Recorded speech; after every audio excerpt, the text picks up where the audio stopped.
অতি সম্প্রতি আমরা দেখেছিলাম যে একটা রিপোর্ট যেটা খুব ভাইরাল হয়েছিল সমাজ মাধ্যমে এবং আমরাও আলোচনা করেছিলাম, যে ইউনাইটেড নেশনসের যে রিপোর্টটা, সেটাও তো একজন জামাতের ছাত্রনেতা সে প্রকাশ্যে সমাজ মাধ্যমে আবার পোস্ট করেছে যে সেই রিপোর্টটা তৈরির সঙ্গে যুক্ত, এবং মোহাম্মদ ইউনুস তিনি ইউনাইটেড নেশনসের সেই কর্তার সঙ্গে একেবারে হাসি মুখে ছবি তুলেছেন, সেটাও ভাইরাল হয়েছে।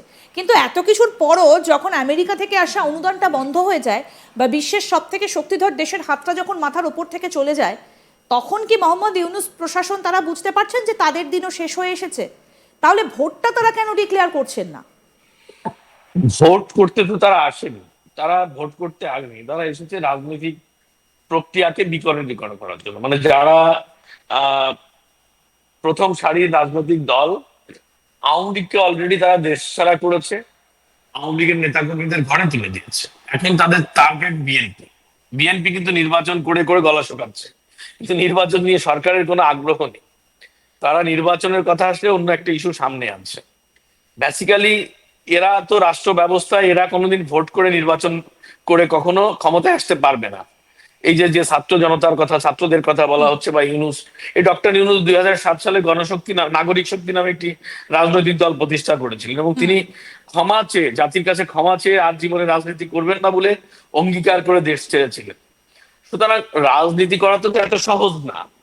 তো সেই প্রেক্ষাপটে দাঁড়িয়ে বাংলাদেশে তারা নির্বাচন দেবে না। তারা নির্বাচন দিলে তো তাদেরকে পালাতে হবে। ক্ষমতায় যেই আসুক না কেন, তাদের যে ষড়যন্ত্র, তাদের যে কি বলে সহিংসতা, সন্ত্রাসবাদ, তার বিচারের আওতায় তো তাদের আসতে হবে। কোনো রাজনৈতিক সরকার আসলে এটা 100% আসতে হবে, কারণ দায় মুক্তি দেওয়ার কোনো সুযোগ নেই। কারণ দেখো, জাতিসংঘের যে আলোচনাটি তুমি করলে রিপোর্ট, এই রিপোর্টে কিন্তু এসেছে যে বাংলাদেশের জুলাই এবং আগস্টের 5 তারিখ পর্যন্ত যত লোক মারা গেছে, তার চেয়ে বেশি লোক মারা গেছে জুলাইয়ের 5 তারিখ থেকে, মানে শেখ হাসিনা দেশ ত্যাগের পর থেকে 9 তারিখ পর্যন্ত।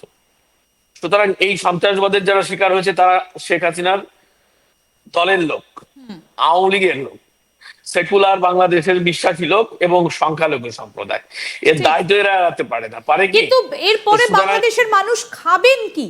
যেভাবে এই মুহূর্তে অগ্নিমূল্য দেশের ভেতরে একেবারে অরাজকতা চলছে, নিত্য প্রয়োজনীয় জিনিসের দাম আকাশ ছোঁয়া, আমেরিকা তাদের সাহায্য বন্ধ করে দিল, মোহাম্মদ ইউনুস তাহলে এবার কি করবেন? কারণ তিনি তো জানেনই যে নরেন্দ্র মোদীর ওপর সমস্ত দায় দায়িত্ব চাপিয়ে দিয়েছেন ডোনাল্ড ট্রাম্প। তাহলে এবার কি করবেন মোহাম্মদ ইউনুস? মোহাম্মদ ইউনূসের দেশ চালানোর মতো কোনো পরিস্থিতি এখন নেই, এবং তার পক্ষে পক্ষে সুযোগও নেই। হ্যাঁ, তার পক্ষে দেশ চালানোর মতো সুযোগও নেই, মানে অবস্থাও নেই, দেশ চালানোর মতো সুযোগ নেই। এই পরিস্থিতিতে দাঁড়িয়ে ডক্টর মোহাম্মদ ইউনূসের একটাই পথ খোলা আছে, দেশ ছেড়ে চলে যাওয়া, এই ক্ষমতা হস্তান্তর করে দেশ ছেড়ে চলে যাওয়া। কারণ বাংলাদেশকে চালানোর জন্য যা দরকার, যা কূটনৈতিক তৎপরতা, উনি এতদিন মানুষের মাঝে বিবেচিত হতেন, বা উনি মানুষকে বোঝানোর চেষ্টা করতেন যে আমেরিকা সবচেয়ে ওনার ভালো বন্ধু। হ্যাঁ। আমরা জানি আমেরিকা আমেরিকা ওনার ভালো বন্ধু ছিলেন হিলারি পরিবার, ক্লিনটন পরিবার। তো তাদের নির্বাচনে ডোনাল্ড ট্রাম্প নির্বাচিত হবার পর সেই পরিবারটি আমেরিকার রাজনীতিতে ধসে পড়েছে, এবং তাদের উপরেই ট্রাম্প প্রশাসনের একটি চাপও তৈরি হয়েছে। এবং যদিও ডোনাল্ড ট্রাম্প বলেছে যে ডিপ স্টেটের সাথে বাংলাদেশের এই ক্ষমতাচ্যুতির সম্পর্ক নেই, এটি একজন রাষ্ট্রপ্রধান হিসেবে তার দেশের দায় উনি নেবেন এটা আমরা মনে করি না। কিন্তু হিলারি পরিবারের বা বাইডেন প্রশাসনের যে বাংলাদেশের হাসিনা সরকার উৎখাতের যে পরিকল্পনা, সেটা কিন্তু ফাঁস হয়ে গেছে। তার দেশের গোয়েন্দারাই করেছেন, বিভিন্ন ভাবে করেছেন, একদম। গণমাধ্যমে এসছে। সুতরাং দায় এড়ানোর সুযোগ নেই এখন। ডক্টর মোহাম্মদ ইউনূসের বাইরে পিছনে বিশ্বের কোনো শক্তি নেই। সে এখন একটাই শক্তি নিয়ে আছে, পাকিস্তান। পাকিস্তানের জঙ্গি। আইএসআই।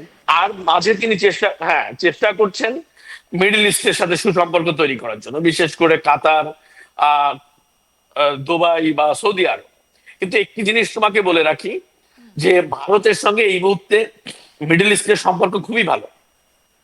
প্রত্যেকটা রাষ্ট্রের, মিডল ইস্টের প্রত্যেকটা রাষ্ট্রের সম্পর্ক সুসম্পর্ক। এবং নরেন্দ্র মোদী যেমন ব্যক্তিগত বন্ধু, ট্রাম্প এই মিডল ইস্টের ইসলামিক রাষ্ট্রগুলোর বন্ধুও কিন্তু, নরেন্দ্র মোদীর বন্ধু কিন্তু সেখানকার রাষ্ট্রপ্রধানরা। এবং আমরা বিভিন্ন সময় তা দেখছি। হ্যাঁ।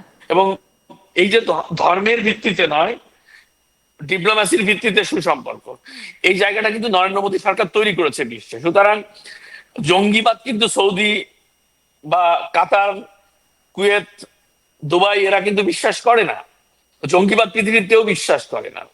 তো সেই জঙ্গিবাদকে পুঁজি করে, সেই জঙ্গিবাদকে শক্তি করে, সাহস করে যদি ডক্টর ইউনূস ক্ষমতায় থাকতে চান, তাহলে তার চেয়ে শেখ হাসিনাকে তো পালিয়ে আসার জায়গা ছিল। তারা বলে পালিয়ে গেছে, শেখ হাসিনা পালিয়ে আসেনি, সে বাংলাদেশের রাষ্ট্রীয় বিমানে ভারতে এসেছেন। তো শেখ হাসিনা তো ভারতে আসার সুযোগ ছিল, উনি কোথায় যাবেন? পাকিস্তানে। পাকিস্তানে ওনাকে নেবে না, পাকিস্তান ওনাকে নেবে না। সুতরাং বাংলাদেশের বাংলাদেশের এই পরিস্থিতিতে দাঁড়িয়ে ওনার জাতির কাছে ক্ষমা চেয়ে দ্রুত পালিয়ে যাওয়া উচিত, এরপরে যেখানে উনি পরিস্থিতি যেতে কোন পারেন। দিকে যায় দাদা, সেটার জন্য আমাদের আর কিছুদিন অপেক্ষা করতে হবে, কারণ যেভাবে আমরা দেখছিলাম যে পরিস্থিতির প্রেক্ষাপট কিন্তু দ্রুত বদলাচ্ছে, বাংলাদেশের পরিস্থিতি দ্রুত বদলাচ্ছে, আমেরিকার সাহায্য তুলে নিচ্ছে, অন্যদিকে ভারতের ওপর দায়িত্ব দেওয়া হয়েছে। ডোনাল্ড ট্রাম্প পরিষ্কার বলে দিয়েছেন যে নরেন্দ্র মোদী যেটা ভালো বুঝবেন করবেন। এরপরে বাংলাদেশের পরিস্থিতি কোন দিকে যায় আমাদের নজর থাকবে। গত কয়েক মাস ধরে আমরা দেখছি যে ঢাকা নয়াদিল্লির ওপর একটা চাপ সৃষ্টি করে আসছে, হাসিনাকে দেশে ফেরত পাঠাতেই হবে, না হলে তাদেরও একটা টিম ভারতে এসে হাসিনার সঙ্গে তারা কথা বলতে চান, জিজ্ঞাসাবাদ করতে চান। এই কথাটা কিন্তু বারবার করে বাংলাদেশ থেকে উঠে আসছে। এই যে ট্রাম্প যে বার্তাটা খুব স্পষ্ট করে দিয়ে দিলেন যে বাংলাদেশ সংক্রান্ত সব বিষয়ে প্রধানমন্ত্রী নরেন্দ্র মোদী তিনি পুরো বিষয়টা দেখভাল করবেন, তাহলে কি এবার বাংলাদেশ এই জায়গা থেকে কিছুটা পিছু হটবে, নাকি তারা আবারও সেই চাপ সৃষ্টির চেষ্টা খেলা চালিয়ে যাবে? তো বাংলাদেশ যে বিষয়টি নিয়ে এখন প্রশ্ন, তোমার এই প্রশ্নটা উত্তর হচ্ছে যে বাংলাদেশের আহ, প্রথম থেকেই যখন ডক্টর মোহাম্মদ ইউনূসকে আহ, প্রধান উপদেষ্টা হিসাবে মানে মনোনীত করা হয়েছে, উনি ফ্রান্স থেকে রওনা হওয়ার আগেই একটি কথা দিয়ে শুরু করেছিলেন দেশে যাত্রা, যে বাংলাদেশ অশান্ত হলে সেভেন সিস্টার কিন্তু ভালো থাকবে না। তো এই সরকারের টার্গেট ইন্ডিয়া প্রথম থেকে। সুতরাং তারা ইন্ডিয়াকে প্রথম থেকেই টার্গেট করে এগিয়ে আসছিল, কারণ তাদের পিছনের শক্তি জামাত, বিএনপি এবং যারা জামাতের একটা প্রধান অর্গানাইজেশন স্টুডেন্ট উইংস, শিবির, এরা কিন্তু আজ বলছে যে 5 আগস্টে যা ঘটেছিল তা একদম একটি প্রি প্ল্যান, একটি সাজানো ঘটনা, সাজানো পরিকল্পনা। সেই পরিকল্পনার মাধ্যমেই শেখ হাসিনা সরকারকে উৎখাত করা হয়েছিল।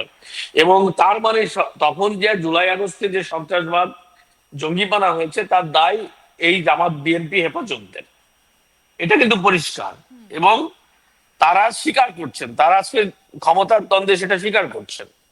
তাহলে শেখ হাসিনাকে উৎখাত করা হয়েছে একটি জঙ্গি সন্ত্রাসী হামলার মাধ্যমে, এটি আজ তাদের কথায় প্রমাণিত, তারা স্বীকার করছেন।